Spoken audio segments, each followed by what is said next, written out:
আজ করব পনির কাবাব। যার জন্য পনির এরকম চৌকো করে কেটে নিয়েছি ক্যাপসিকাম, পেঁয়াজ আর টমেটো বীজটা ছাড়িয়ে নিয়েছি। এবার একটা বাটি নিয়ে নিয়েছি, এর জন্য মিক্সারটা তৈরি করব। একটা জল ঝরানো টক দই নিয়েছি 3 চামচ মতো, ধনে গুঁড়ো,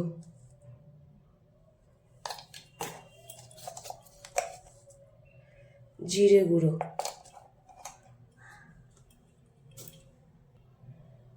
চাট মশলা গুঁড়ো, গরম মশলা গুঁড়ো, কাশ্মীরি লঙ্কা গুঁড়ো,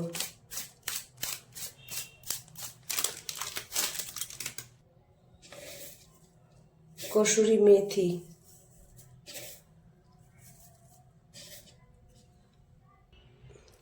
এবার দেব 2 চামচ ছাতু। ছাতুর জায়গায় তোমরা রোস্টেড বেসনও দিতে পারো। 1 চামচ গোলমরিচ গুঁড়ো,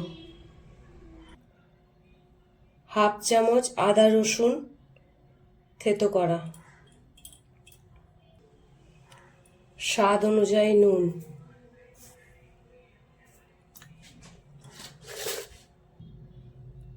হাফ চামচেরও কম চিনি। এবার দিয়ে দেবো গরম করে রাখা 3 চামচ সর্ষের তেল।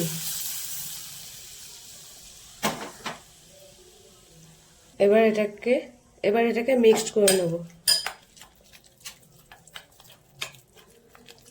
ভালো করে মিক্স করব।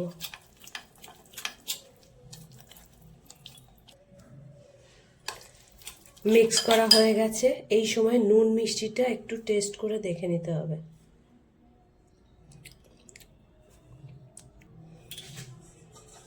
এবার পনিরগুলো দিয়ে দেবো।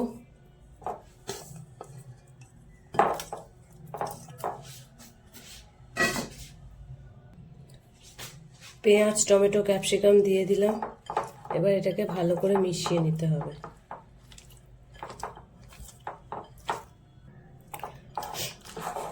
ভালো করে মশলার সাথে মাখানো হয়ে গেছে। প্রত্যেকটা পনিরের গায়ে, ক্যাপসিকাম, টমেটোর গায়ে মশলা ভালোভাবে মাখানো হয়ে গেছে। এবার আধ ঘন্টা চাপা দিয়ে রেখে দেবো। আধ ঘন্টা হয়ে গেছে। এবার আমি আজকে টুথপিকে কাবাবগুলো গাঁথবো। প্রথমে একটা ক্যাপসিকাম নেব,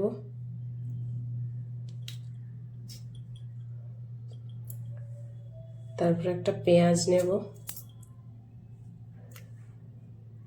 তারপর একটা পনির নেব, তারপর একটা টমেটো নেব। হয়ে গেল। এরমভাবে সবকটা গড়ে নিচ্ছি। টুথপিকে সবগুলো গেঁথে নিয়েছি। উনুনে প্যানটা বসিয়ে দিয়েছি, প্যানটা গরম হয়ে গেছে। এবার ওতে মাখন দিয়ে দিলাম।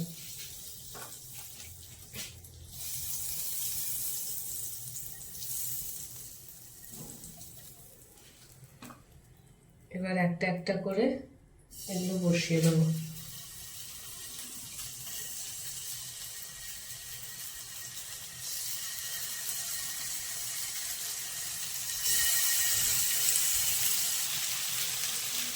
সবগুলো দেওয়া হয়ে গেছে। এবার মিডিয়াম আছে এটা হতে দেবো। এবার ওপর থেকে একটু মাখন ব্রাশ করে দেবো।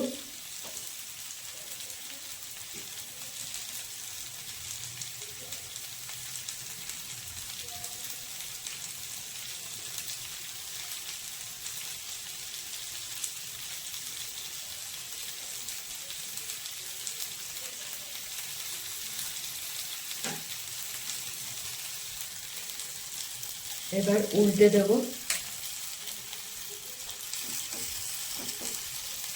এই যে ঠিক এরকম পোড়া পোড়া হবে, চারদিকে এইভাবে সেঁকে নেব।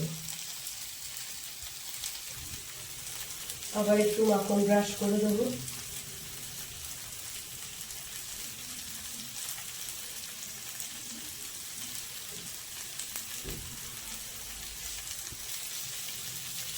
আবার আরেকটা একটু উল্টে দিলাম, চারদিকে এইভাবে উল্টে পাল্টে সেঁকে নেবো। আবার বাটার একটু মাখিয়ে দেবো।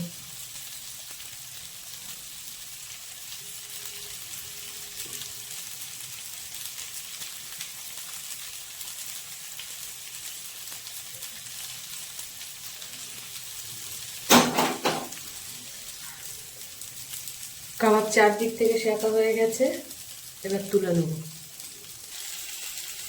পনির টিক্কা কাবাব আমাদের হয়ে গেছে, প্লেটে তুলে নিয়েছি।